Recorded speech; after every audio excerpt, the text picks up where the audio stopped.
नमस्कार, मैं PM DNA Singh और आप देख रहे हैं कमाल यार। एक बार फिर से यहाँ पे बहुत बड़ी खुशी की खबर निकलकर सामने आ रही है नेपाल के लिए। पिछले 3 दिनों से हम एक ही प्रकार की न्यूज दे रहे हैं कि नेपाल इस चीज में एक नंबर, इस चीज में एक नंबर, इस चीज में एक नंबर। आज फिर से हमने एक ऐसी ही खबर खोज निकाली है कहीं न कहीं, और ये जो खबर है वो वास्तव में आज एक और डिफरेंट सेक्टर में नेपाल की काबिलियत को बता रही है। और ना केवल काबिलियत को, बल्कि ये जो खबर है वो आने वाले भविष्य के लिए नेपाल के लिए सबसे ज्यादा उत्तम साबित होने वाली खबर है।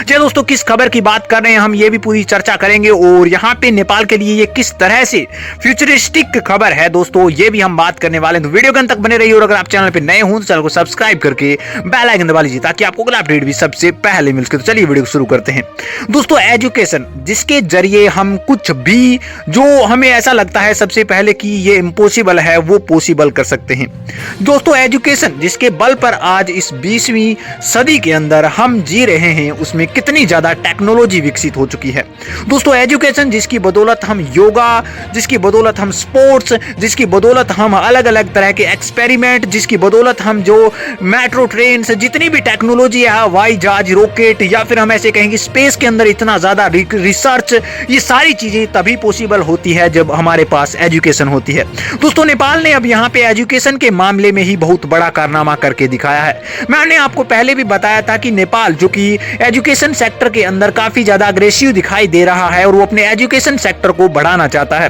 मैं आपको बता दूं कि नेपाल ने ऐसा भी कहा था कि अगर एजुकेशन सेक्टर को बढ़ा दिया जाए तो कहीं ना कहीं ये जो सारी चीजें हैं वो अपने आप मैनेज हो जाएंगी। अगर बच्चों के अंदर जो उच्च स्तर की एजुकेशन यहाँ पे होगी तो हम कह सकते हैं कि नेपाल प्रगति की ओर काफी ज्यादा अच्छी तरह से बढ़ सकेगा दोस्तों। इसके अलावा प्रत्येक सेक्टर तो मैंने कई बार डिस्कस करे हैं, लेकिन एजुकेशन के सेक्टर में अब की बार पहली बार कुछ ऐसा हुआ है कि नेपाल पहली रैंकिंग के ऊपर उतर आया है।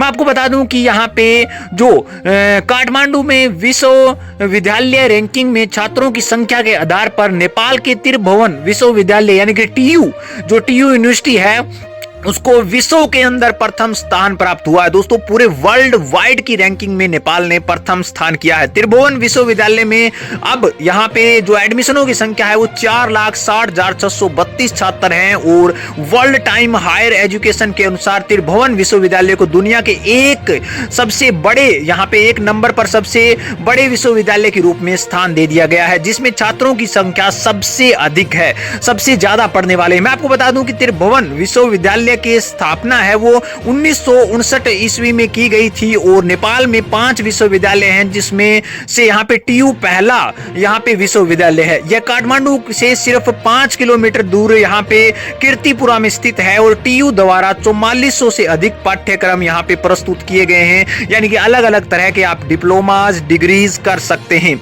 जी हाँ दोस्तों, विश्वविद्यालय में 600 से अधिक संबंध कॉलेज है, यानी कि इसकी ब्रांचेज हैं वो 600 से भी ज्यादा है।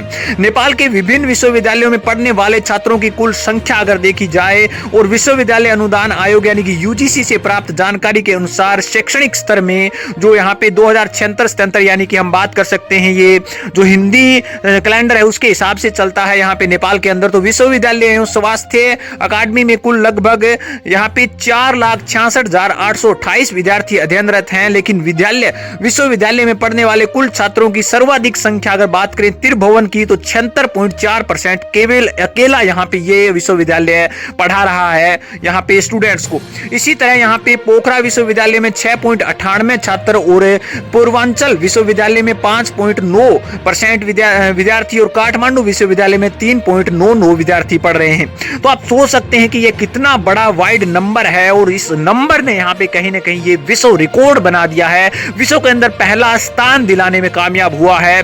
तो दोस्तों ये चीज हमें दिखाती है कि ये यूनिवर्सिटी ना केवल पुरानी है दोस्तों, पुराना होता है वो अच्छा होता है, लेकिन ना केवल पुरानी है जबकि इस पर ट्रस्ट भी बहुत ज्यादा लोग कर रहे हैं। और ट्रस्ट कोई ऐसे ही नहीं होता दोस्तों, जब होता है ट्रस्ट जब यहाँ पे कोई यूनिवर्सिटी, कोई स्कूल, कोई कैंपस जब अच्छा यहाँ पे रिजल्ट दे, जब अच्छी यहाँ पे एजुकेशन कराए, तब जाके यहाँ पे ट्रस्ट बनता है हमारा। और ये यहाँ पे खिताब जीत लिया है नेपाल की यूनिवर्सिटी ने। दोस्तों आपकी क्या राय है इस यूनिवर्सिटी के बारे में, अपने विचार कमेंट सेक्शन में जरूर लिखिए। चलिए आज के लिए इतना रखते हैं, आगे कोई नया अपडेट मिलता है फिर आपके सामने जरूर। तो वीडियो को लाइक कीजिए, शेयर कीजिए, और अगर आप चैनल पे नए हो तो चैनल को सब्सक्राइब करके बेल आइकन दबा लीजिए ताकि आपको अगला अपडेट भी सबसे पहले मिल सके।